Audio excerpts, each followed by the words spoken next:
right. All right. Janine and Tommy, what is 20 degrees C in Fahrenheit? That is, I believe it's 80 degrees Fahrenheit. Here's a shortcut to get you close. If you multiply times two and add about 32, get you close. So it's So about 70. 70-ish, 70 degrees Fahrenheit. That's not terrible. Nah, not for Finland. No, it's That's not yet. beautiful weather. Hey, and Tim will Yeah, tell especially this spring as it's been really cold, so it's like one of the first days that it's not freezing here. yikes. So August, we should be fine. Yeah, hope so. And also, I understand next week is You their midsummer. usually, let's say, usually in August we don't have snow, so it's fine. I'm from Florida. If we have snow, I'm heading back. The other thing which should be interesting for us is the sun is out, what, 18, 20 hours a day? It's light. At the moment, it's not dark at all. If you go out midnight, it's like a cloudy day. Wow. That's amazing. That's basically in June, first half of July, it's like that, so it's not dark at all. Great, great. I see Kia and Naz also joined us. Kia, where are you from? Hi, good morning. Well, it's morning for me. I'm from North Carolina. Greensboro? Yes, Greensboro. So I actually am just in 2 weeks, I'll be finishing up my master's degree at UNC Greensboro. Ah, congratulations. Uh, Then what's next? What's next? Well, I will this Yeah. summer be headed to Finland. Welcome. And from there, hopefully, build my network and open up some opportunities for me to actually work in international business. Cool, cool. What's your degree in? International business. Oh, all right, fantastic. Well, it's a great opportunity for you. Let's see, I think I saw Will also join us. Where are you from?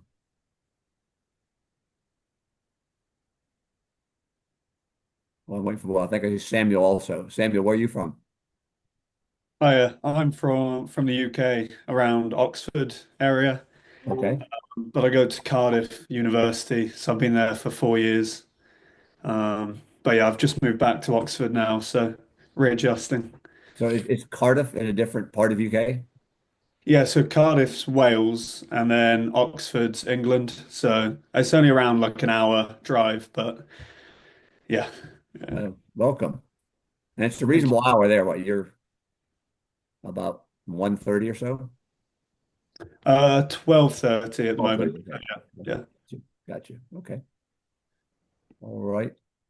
Tell what, Tim, I see the students coming in. So just briefly, what we've done in end of last week, we have about 130 some odd students have registered so far. We have another group awaiting visas. So we think we're going to have about 150 students in total come to Vasa in early August. And then with Srishti's help, we allocated the students by company, working with 5 different companies in Finland and put them in teams of 4. So assigned to Crimppi are about 24, give or take students, 24 to 30 students, Okay. which some of those will be on the phone now. They got their assignment late last week, so hopefully they've at least made contact with their teammates. They received a challenge document, which you helped us put together. So the teams, they don't know each other before, so this is like a Did first not. time they will meet. Yeah, and the way that the population fill up, most teams are going to have 2 students from the U.S., different universities, and 2 international students. So they're very diverse teams, and it's one of their getting used to international business is time zone differences and communication modes. This is their first introduction to Crimpy and meeting you. So if we want to get started, if you want, maybe you could start by introducing yourself and then maybe a general overview of the company. That'd be helpful. Yeah, that's fine. So should we start or wait for some time No, or? yeah, just one more thing before we start. So for the students that have signed on, I'm Tim Muth. I'm one of the 4 professors that help organize this. And my portion of the Vasa thing is working with companies. And the challenge document would not be possible without Shristi, who you see on the screen there. Shristi is a student at the University of Central Florida in Orlando. And she has worked along with me as we've talked to the companies, tried to understand their business, and then worked together in a challenge that we thought would make you guys think and hopefully learn about international business as we went through this. So as we go, and I think Shristi is also an ambassador, so you'll see her name in some of the WhatsApp groups and things like that as we go through our journey over the next month and a half. But with that short introduction, I'd like to introduce you to Timo. If you could, again, introduce yourself, tell them a little bit about your background and company overview. And if you want to, I allowed you to share the screen. Don't need to show a presentation, but whatever you want to do. Floor is yours. Okay, thanks. So first about myself. So as you can see, Timo Harri, I'm CEO for Crimppi, another one of the main owners for the company. I've been with Crimppi since 2013. So what is it? 12 years. A while, yeah. Basically, we've been in international business for close to 30 years. I was working for 16 years for a company called Wacom. Nowadays belongs to Danfoss. That was a company making frequency converters. Joined to the company when it was pretty small. I was basically employer number 67. And when I left from the company, there were like 700 people in the company.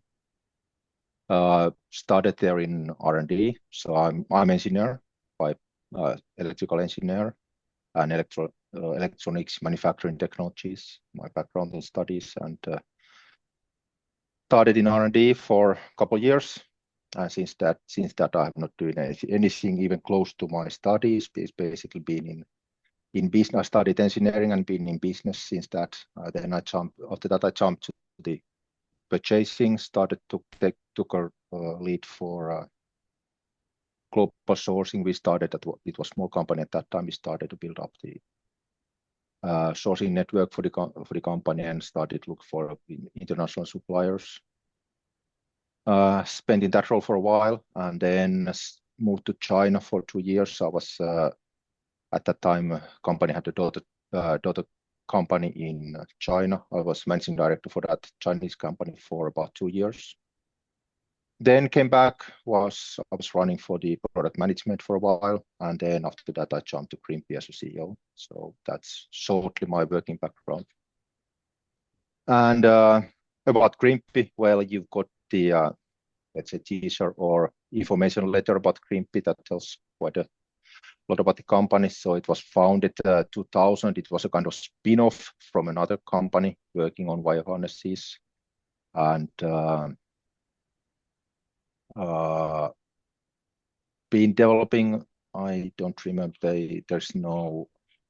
Well, the revenue of the company has been developing quite nicely. I can maybe just a second. I will pick up the. It's been you can say quite steady growth since operations were started. Okay. Timo, while you phone that, I'm just curious, when you were in China, did you learn to speak Chinese? I was trying. I went to Chinese courses for a while, some couple months. Then I noticed that they were. First of all, it was not, of course, it was only spoken. We didn't even try to learn the Chinese letters, but I went to courses and then teacher said me that, okay, say something like that's how to pronounce something. And then I said something, no. It's pronounced like that. That's exactly what I said. I couldn't hear any difference. So then I thought right? then I thought that it's well, maybe we can manage in English. So yeah. Then I decided to focus on work, not to study Chinese. So some of my colleagues, we were quite a few foreigners living in, it was in Suzhou in China, close to Shanghai. So there was quite a few of expats at that time. And some of my colleagues, they learned to speak quite nicely Chinese, but it is not for me. So I decided that I can I can stay in English. For the students, when we talk about it's a small world, when Timo and I were talking initially, it turns out the place he was at in Suzhou, China, that I was involved with a factory about 10 years before he got there. So whoever would have thought, years and Yeah. years later, we run into each other, had factories in the same industrial park in China. Yeah, it is small Crazy world. Yeah, it is crazy. All Yeah. right. Ooh. So you can see the presentation, I guess. Yes, we can see it. Okay, good. I'm not so used to Zoom, so I have to always check that how does it work. We are always using Teams, so it's not so familiar. I'm not so familiar with it.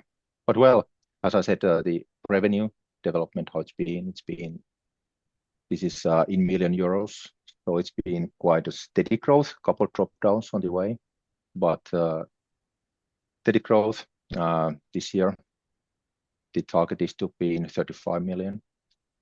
And as said, the target from the idea for the assignment was that how to double the revenue. We've had quite aggressive targets for the growth, and of course, good fresh ideas how to double. Of course, we have our own ideas, but the good fresh ideas how to double the revenue. That's obviously something that would be interesting for us. We've had a lot of efforts on sustainability issues, everything that comes to the related to sustainability. A lot of our customers are working on environmental sector with either by producing green energy or making devices for producing green energy, or then how to save energy and so on. So it's very important part also for our customers, and we see that it is one competence how to attract new customers to be able to show that you are in a way forerunner, or you are active on these sustainability issues. What we can say, we are proud. We are the factory. This is, by the way, the factory picture of factory in Finland, here in the upper corner. So what we can say we are proud of, we are totally carbon neutral on scope 1 and 2, so on our own operations here in Finland. The target is to be carbon neutral in all factories or the whole group level, but at the moment it's done in Finland and expanding on the way to other locations as well. Is this the factory the students were visiting in August? Yes, this is going to be the factory. It's about 5,500 square meters. And we are here in this site, we are about 160. In August, we will still have seasonal workers. So at that time, it's going to be like 180 or something like that. Okay. Working. Of course, some of them are on vacation, but we are always taking, as this year as well, in Finland, we are taking about 40 students as a seasonal workers, mainly of course working on the factory shop floor to making the products. But it's a quite common habit in Finland that students during the summertime, they go to work to companies if they can find a place. So they will get the first contact to the companies. Most often in the beginning, at least, they will start on the shop floor, just making the products or whatever.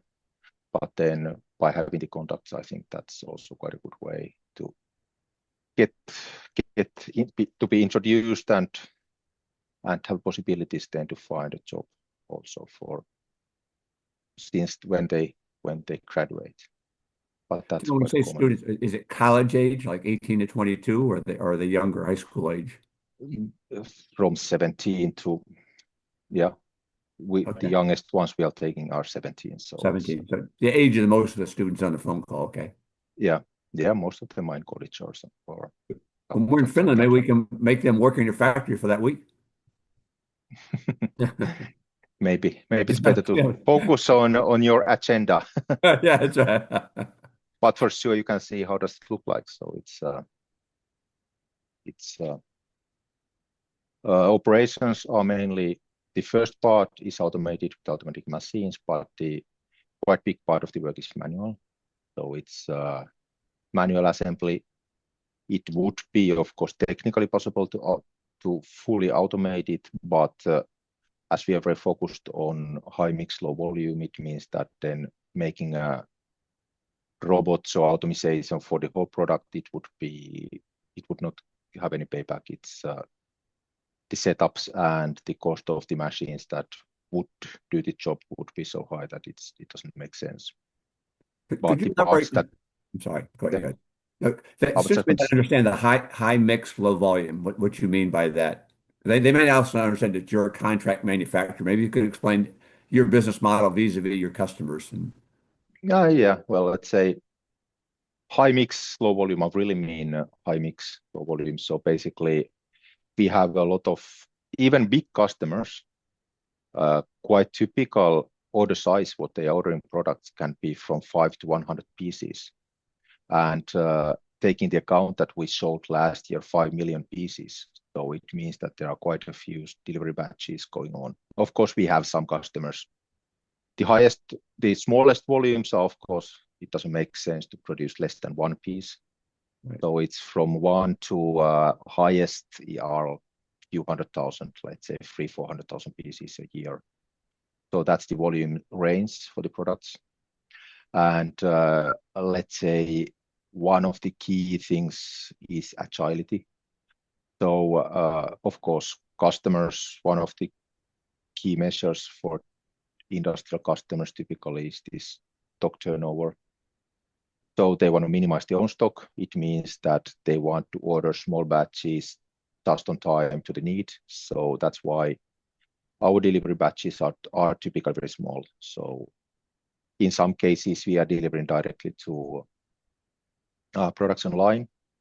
Some cases we are making setting or kitting so that we collect all of our products that are going to one of customers' final product. We collect them as a kit and deliver that directly to the customer production line. So our aim is to be work as close as possible and as closely integrated with customers as possible so that we can really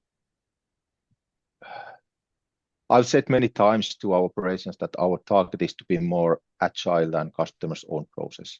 So whenever customer has a need from us, our aim is that our products are waiting for them, so we are faster than they are. And that's I don't know how familiar you are with the cost structures and labor costings in Europe, but Finland is rather high cost country for the manual production. So, but the reason why we have such a big amount of people still in Finland, as even you could produce same products with lower cost in some other places and in our other factories as well. But that's mainly totally coming from the question of agility, question of delivery times, so that we can produce and deliver products for customers much faster than it would be possible for further away locations. And our aim is to be close to customer. That's one of the reasons why we set up end of 23. We are ramping up last year, still continue to ramp up the operations in Latvia. Is that we have quite a lot of customers here in Nordics, and we want to be close to customers. So we set up the factory close to customer, but still with a lower labor cost than what it is in Finland. So that was one of the key things. You talk about customer deliveries. What kind of lead time did they give you? They give you an order and expect to be delivered within days, weeks, months? Guess. Try to guess. I'm sorry. I said that. Try to guess what is the delivery time. Yeah. Okay. Well, we have with some customers we have agreed 1 day lead time. One day order to delivery. Wow.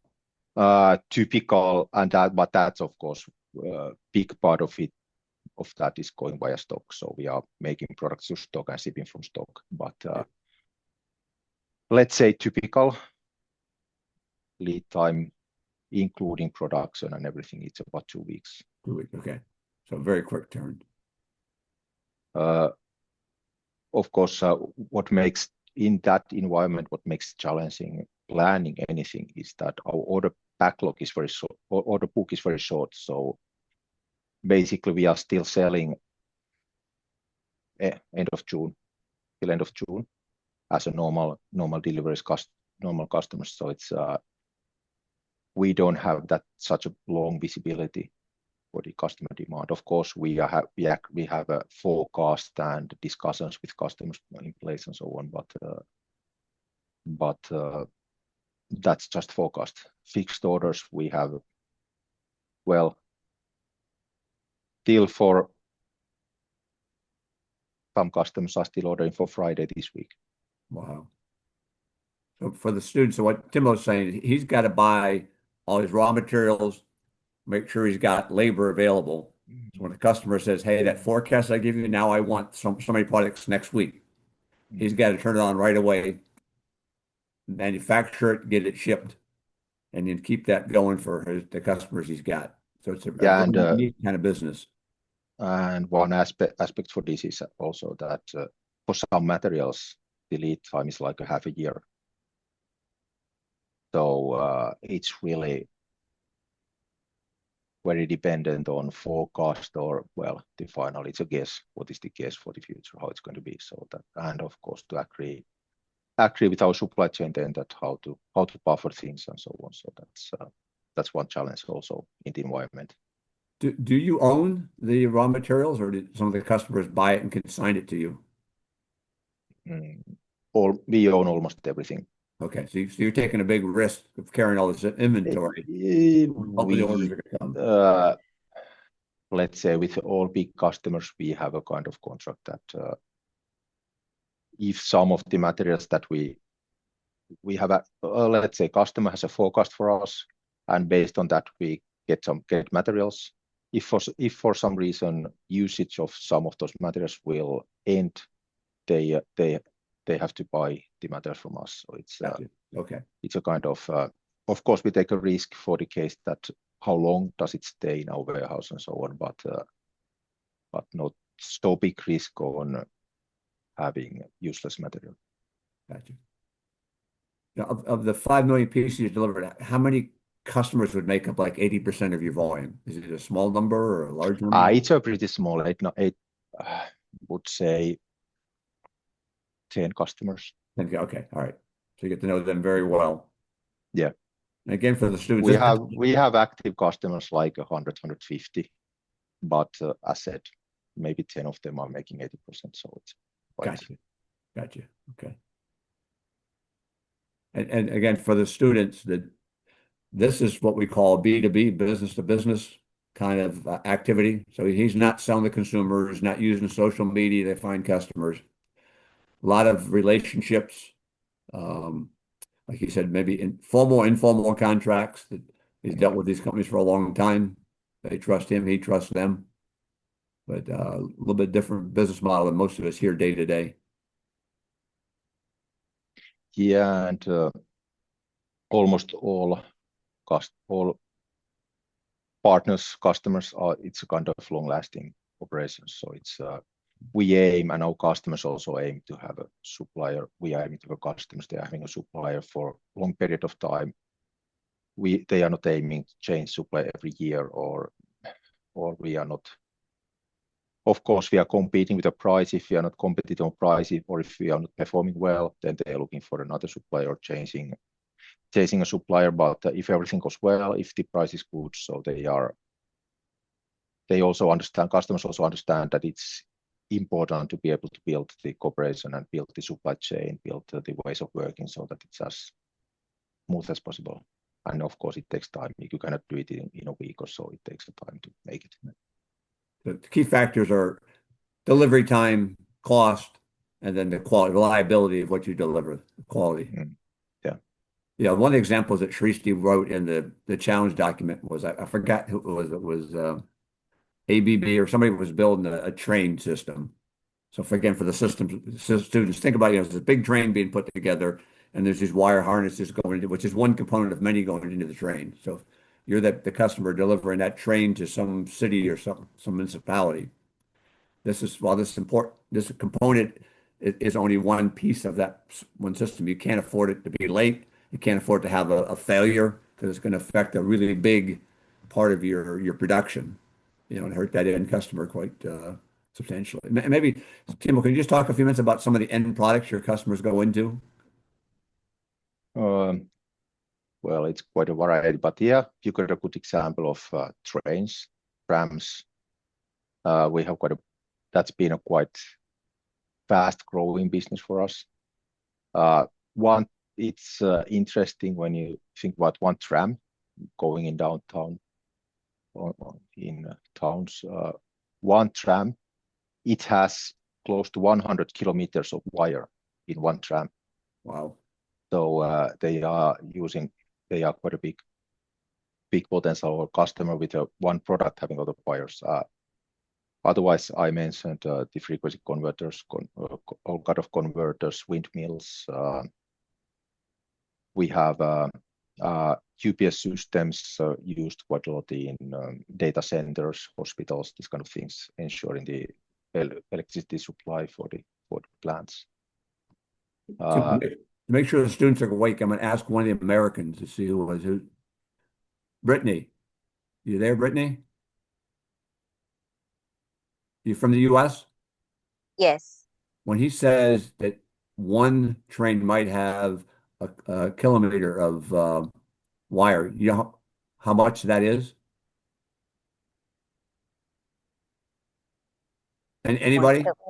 Yeah, so because we don't use metric system here, Timo, so we're the dummies. I know. That's why I was thinking it, but so yeah, anybody in the phone other than Timo, tell us what's a kilometer? How much wiring is that? It's 0.63 miles of wire. Yeah, about 2/3 of a mile, exactly.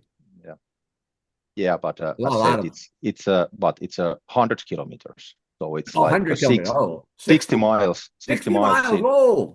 60 miles in one tram. Wow. Yikes. So it's amazing.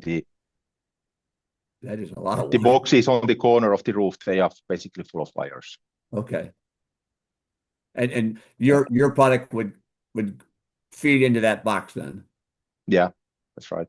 Okay. Well, I was telling about the products. It's a quite big one sector for customers is this kind of medical devices, medical systems. One of our customers is making all kind of dentist tools, dentist chairs, the X-rays when they take a X-ray picture of your head and teeth and these kind of things. And so that's a kind of one or different kind of other medical devices. Ships, the end product. Well, if you think about, as I mentioned, the frequency converters, those are products that are going to 10 or million different applications, like controlling ships, going to producing the power plants all over the places. So it's one big sector is lifts, elevators, conveyors, these kind of things. This elevator, yeah, a lot of wire in there. Well, maybe those are the biggest ones that comes to my mind at the moment. Got you. Okay. And of course, as the situation what it is in Europe and everything related to military is booming, so all kind of military devices are using quite a lot of wires. So that's kind of one sector that is growing a lot in Europe at the moment. Got you. So at this time, business is pretty good for you, your industry? Would say beginning of last year was quite quiet, but since last summer it's been growing quite nice. Got you. For about a year now it's been growing. In terms of the material you buy, are the tariff wars that are going on between the U.S. and China and other parts, is any of that affecting you in terms of what you buy? Somewhat, as we have a factory in China. So getting, for example, some US-based materials, things like that, to Chinese factory, it's quite challenging. But not so much here in Europe, but in Chinese factory it has impact.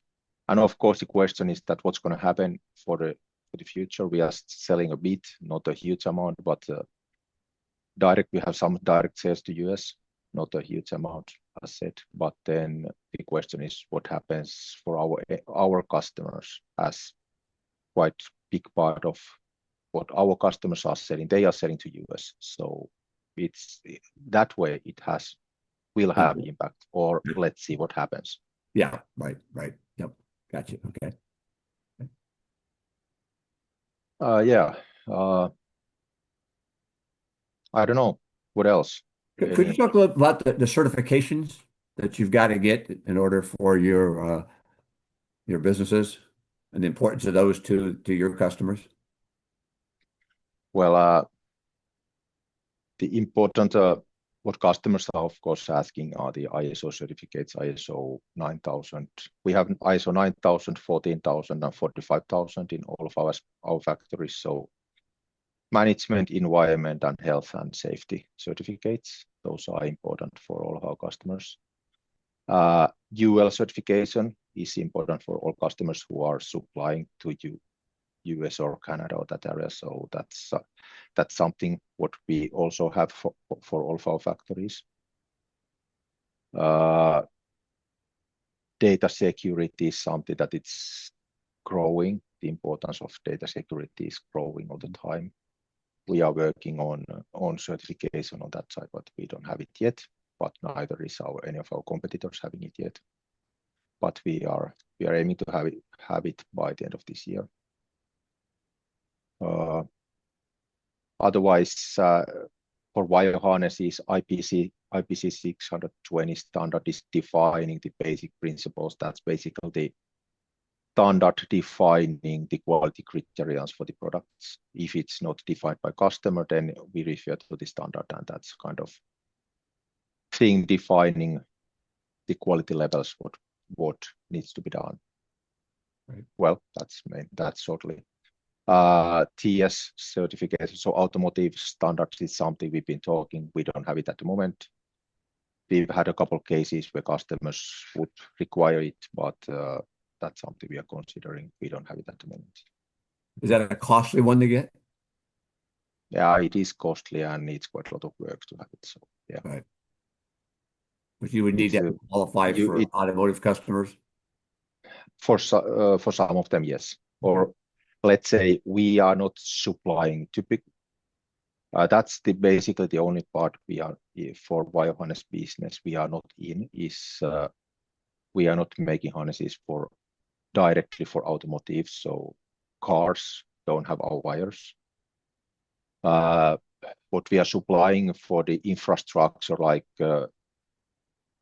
EV chargers, things like that, we do supply. And then for the mobile machines and this kind of special vehicles, we are supplying. But so far, we've only 2 cases where the certificate would have been required. So we have not yet seen that it would have a business case to make it.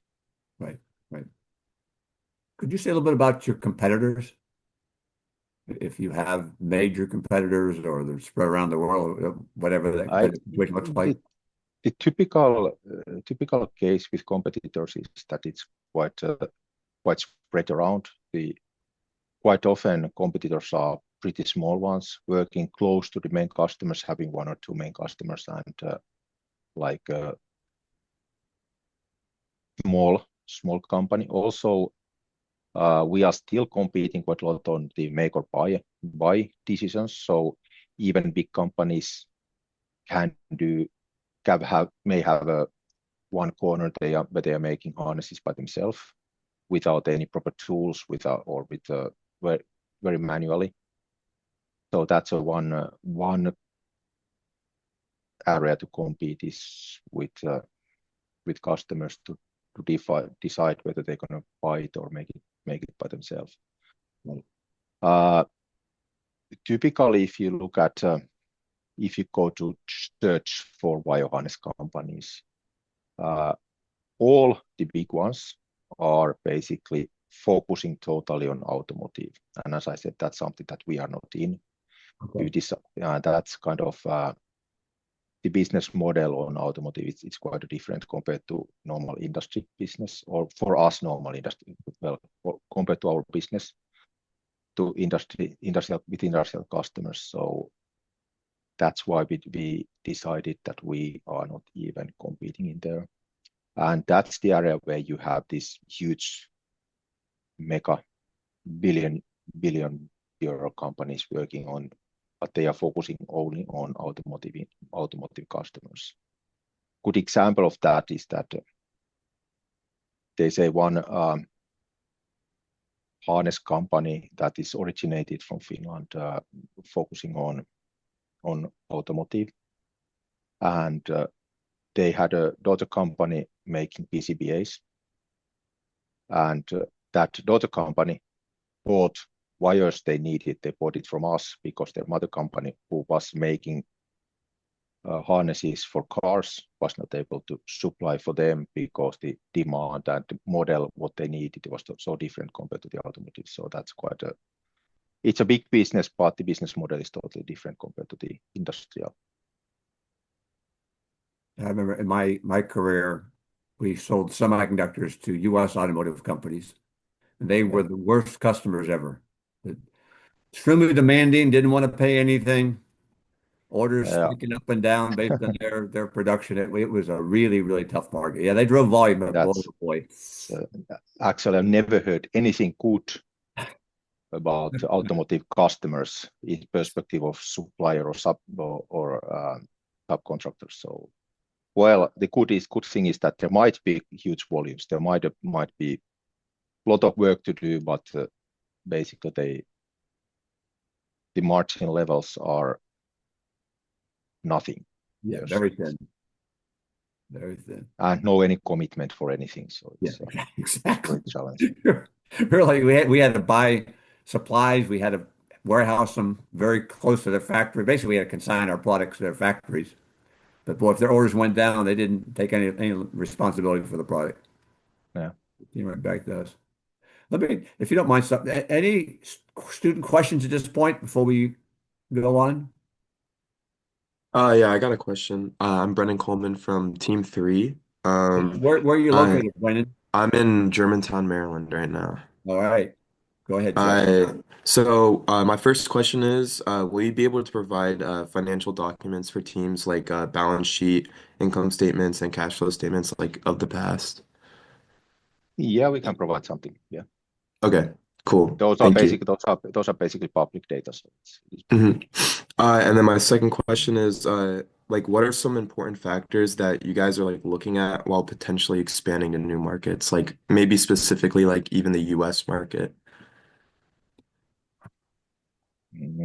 That's the part. Well, let's say we have some ideas, plans, but we had a discussion with Jim before also that maybe it's better not to too much tell about the ideas what we've had, because it might limit the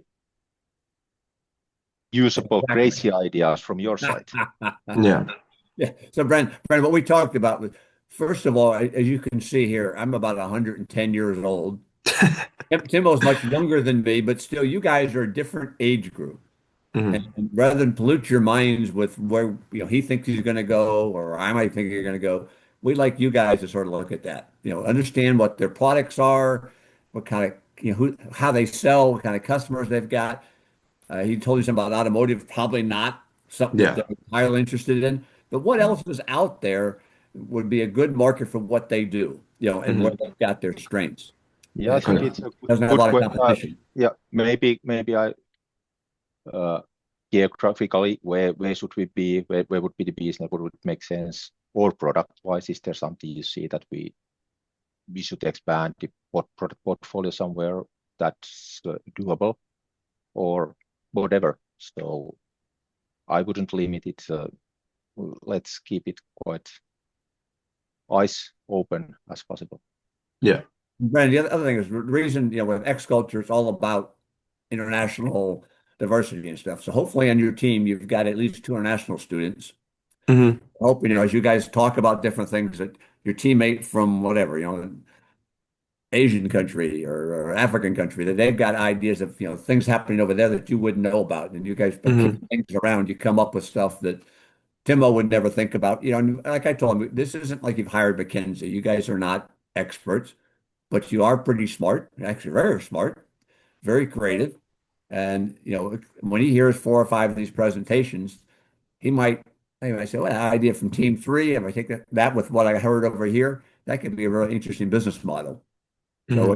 So we're In a way, that's exactly what I was meaning, is that there might be something, ideas that wouldn't come to our mind. And with the first, immediately it might sound a bit crazy, but then thinking about it more, and it might be a very good idea. So that's why we would not like to limit it or to feed too much ideas. So it's better to have it like as white paper as possible. Yeah. Thank you. Yeah, thanks. other student questions. Thank you, Brandon. Don't be shy, guys. Might have to call on you. Teresa, anybody have their hand up or anything? Nothing. If you have a question, just unmute yourself or raise your hand, and I'll put the spotlight.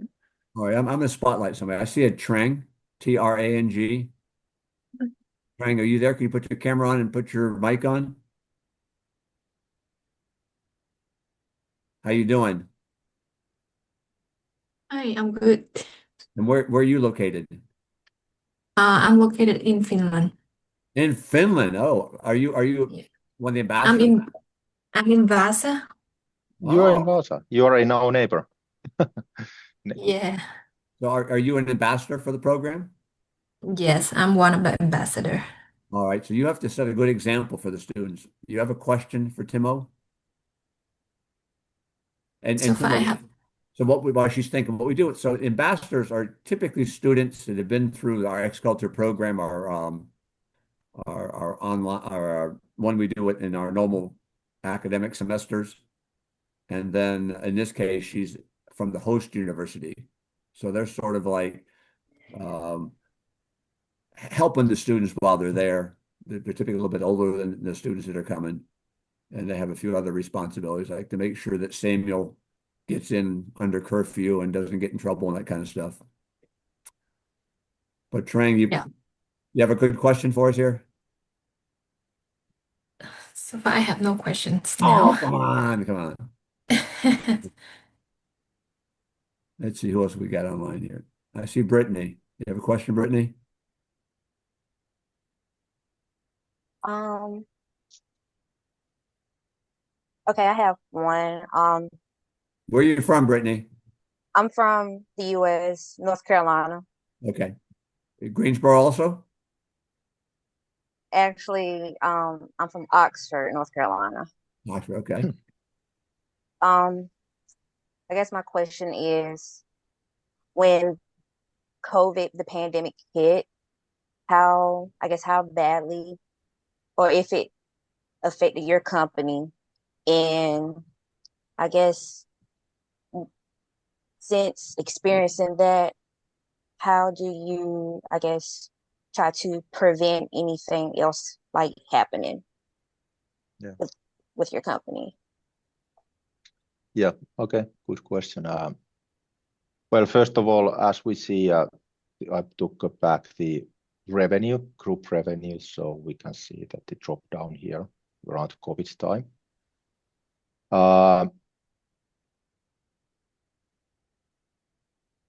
How to start? Well, first thing, as we have factory in China also, and everything started from there.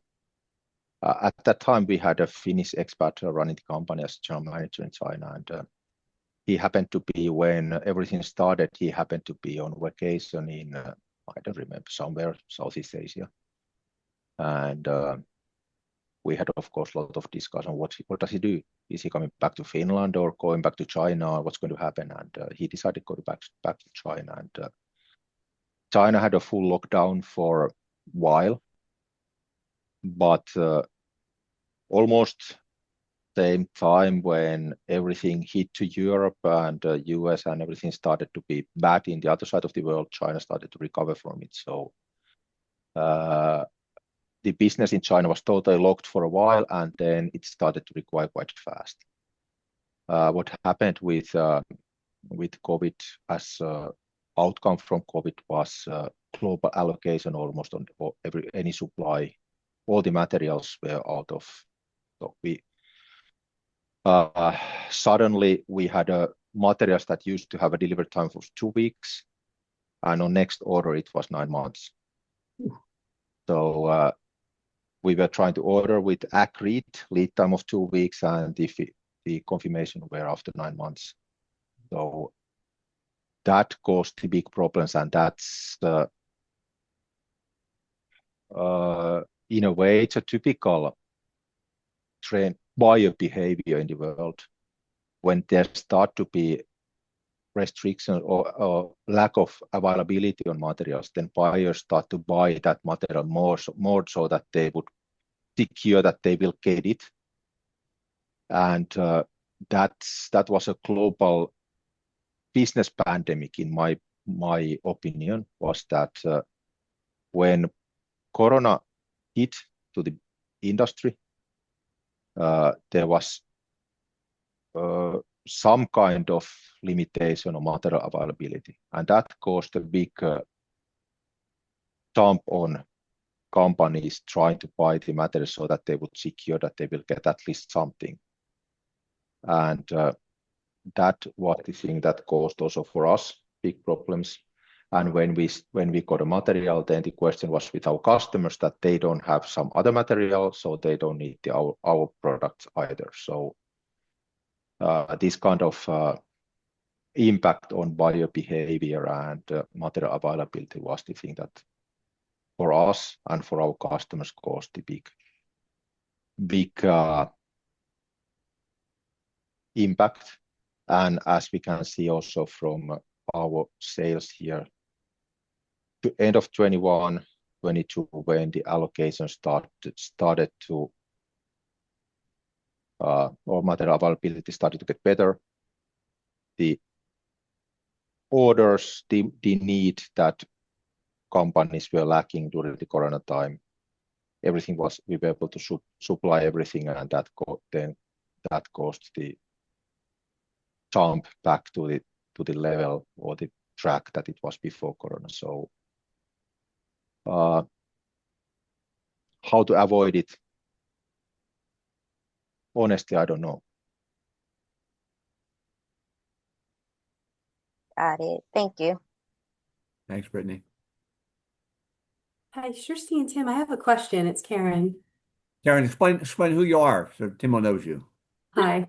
My name is Karen Linden, and I'm a faculty member. So I'll be attending. I'll be joining you in Finland. I'll be there for the first time in my life. So I'm very excited. I'm in North Carolina, University of North Carolina, Wilmington. Welcome.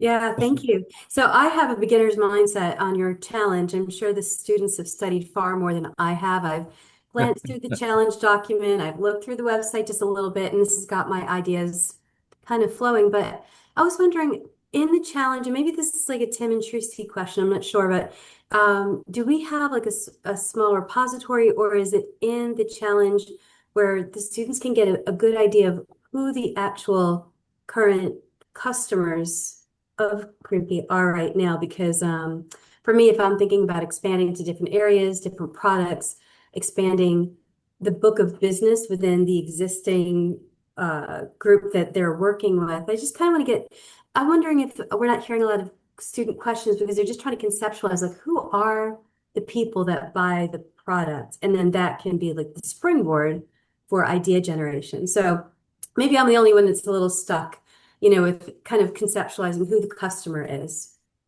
And we know you're not the only one that's stuck, Karen. So in the document and what Timo just brought up here, so this is a list of some of those big customers that would make up his 80%. Uh-huh. And I was hoping we'd get some students. So this is where we dig in, right? And we learn about these. Yeah, these are the customers from whom we have gotten approval that we can use them as a customer references. So this is the ABB, it's of course it's a big company with different divisions, different business units. We are supplying to quite many of them. Planmeca, that's what I mentioned about the dentist tools. They are making different kind of dentist tools, X-rays, these kind of things. Skoda, they are making trains and trams. So we are not, as I said, we are not supplying to cars. That's for the traction business. Yep. The 60 Schneider, miles of, yeah. Or to make some of the rail cars. So we gave yeah, them this list, Karen, and there was a few sentences that she put in where she talked about the customer, what their end product was. And the idea was, since these are the smartest of the smartest students, particularly the ones that went to University of North Carolina, Wilmington, they would do some research to figure out what these guys do and, throughout the company that might use wire harnesses. And that from there, they would look at other companies in other parts of the world that might be doing similar things and start investigating some of the marketplaces. So we gave them some information, but you're right. We did not give them everything. And we also included just before we put the customers also a segue of the different industries and sectors they're currently in as well. But that's just a little section before this section. Great. And just hopefully talking through it too just gets the brainstorming going of thinking about, what's the right track here? We're looking for really large orgs and then expanding and then seeing what the future trends are within these orgs and making sure that they're meeting the need or being progressive, courageous, right, in that way. Okay, thanks. That really just helps me solidify the search space. Thank you for asking on behalf of the students, Karen. Appreciate that. Shrishti, maybe we could segue. If you don't, Timo, is there anything else you wanted to cover? Because maybe we'll bring up the challenges to make sure that it's clear to the students what we're asking to do, and then we reach the end of the call here. Timo, is this a presentation that's publicly available? Students can get off the website, or could you share it with them, with us? I think I sent this one to you. Okay. Do you know, Shrishti, do we have that presentation? I don't believe so. It doesn't look. Didn't I? If you don't mind, if it's okay, if you could send it to myself, then we'll get it to the students. And one other update for the students. So what we decided to do, because in Europe and Finland, a lot of folks go on vacation over different parts of the summer. So we wanted to have one call now where you could meet Timo and just sort of an introductory call. We know you didn't have a lot of chance to do research to give you some general information, but we're going to have a second webinar with Timo on either July 21st or 22nd. I forgot what day. We're hoping by then you've done a lot of research. You have lists of questions, and that call mainly is for you to ask questions to clarify things, markets, customers, competitors, leading you into our early August visit to Vasa, where you get to visit the factory and other kind of stuff. So between now and the third week of July, hopefully you and your team can dig deeply into this and start getting some ideas. All right, Sheets, if you go to the last page, or just scroll through it quickly. Yeah, so that one, there's the timeline, strategy, tells you about the factories.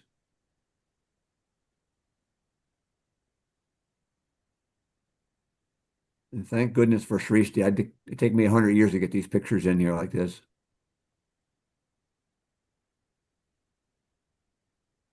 Sustainability. Yep, very important part of it. And there's products to help you give an idea of what those are. And again, these are all high-level things that Tim will help us understand that you can dig into. There's the information on the customers. Sales and competitors. Graphic area challenge. And I apologize. I've noticed in this challenge, I have 2 lines I duplicated. But so the challenge, which is very, very broad, is what they can do to double their business over the next 5 years. Timo's writing you a big check as consultants, coming in here and helping him understand what the next steps for this business could be. And we really do value your creativity. Want you thinking outside the box, things that probably Timo and myself would never think about. But we go, okay, that makes some sense. This could come from new customers, new markets, existing customers, new products, whatever way you want to go with it. I think also in the document we talked about that in some cases that Tim was looking at expanding his factories. You heard about the make or buy with manufacturers. I mean, some of those companies may sell part of their business who would take over. I mean, if you look at the whole contract services industry, how some of that operates, a lot of different ways this could go. Geographically, I think the last time Tim and I talked that he just received an order from a customer in China, a very sizable order. We hear a lot about India as an up and comer in the world. Maybe there's things going on there. I don't know as much about African countries, but there may be some items that would be of interest. One thing I did call out here, and I called out twice so you'd see it, but this whole thing about a financial analysis, which goes back to Brendan's question. And it's not so much that I wanted you to put together income statements, just when you get to double into sales, where is it coming from? That and almost lay things out by year. We think in 2026, 2027, it can come from these industries. And here's customers that might drive that, and here's the segment of their business that might buy those things. So it's not just a real general gloss over. That I want you to do some financial analysis on it. We do not expect you to know enough to put together a complete income statement. Tim might share some information with you, but it's more, don't neglect some of the analysis. Or, if we were talking about automotive, a very, very thin margin. So if you're recommending an industry where they're going to be very, very tight margins, then mention that and how that might play here, as opposed to other areas where there might be higher margin business. Let's see, what else? Oh, yeah, another important point is Tim will talk about sustainability. That may or may not impact the kind of customers that they would go after. So if you have questions about as you identify certain things and whether that's consistent with Crimppi's plans about social and environmental sustainability beliefs, that's a good time to try to clarify that with him. I don't know if it does or doesn't, but companies stand for certain things, and sometimes they will not go after certain kind of industry segments or customers. But with that, we got 5 minutes left. Libby, I see you in your room there or whatever. Do you have any questions, or can you introduce yourself? Tell us where you're from. Hi, yes, I can. Hi, my name is Libby DeVote. I'm from the US. I go to Washington and Lee University in Lexington, Virginia, but I'm from Jacksonville, Florida. Oh, And I actually did have a question. You mentioned that you run a B2B model, so a lot of your customer interactions are very relationship building based. How are y'all currently, or what's your current model for attracting and pursuing new customers?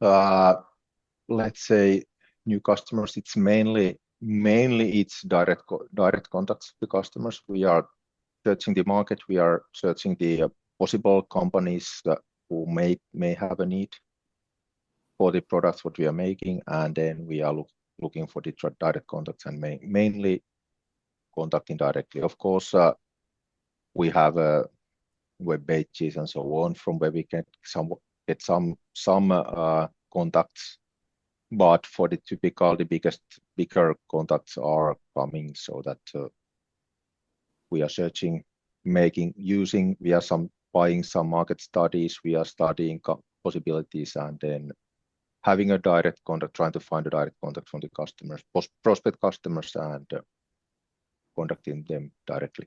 That's the mainly typical way. Tim, are there large trade shows or conferences that you would go to where you would run into some of these potential customers? There are some. In Europe, there are a few. One which we are either having our booth there, or then we are just visiting there and seeing the prospect companies there. So some, but trade shows, it used to be kind of marketplace, but nowadays it's not so. It's quite seldom when you get a new business from there. Gotcha. So do you have a direct sales force that goes out and actively calls on new customers? We have basically in all of our factories, we have a sales guys trying to contacting customers and trying to arrange the sales, and also then of course taking care of the existing customers. Yeah, we do. Gotcha. Okay. Good question, Libby. We are not we don't have at the moment, we don't have any distributors or anything like that, so everything is direct. Do you know what the current percentage distribution over the past couple of years has been between continuing customers? Because you mentioned you have a lot of customers that are long term, and new customers that you've brought in, or could you get us that information?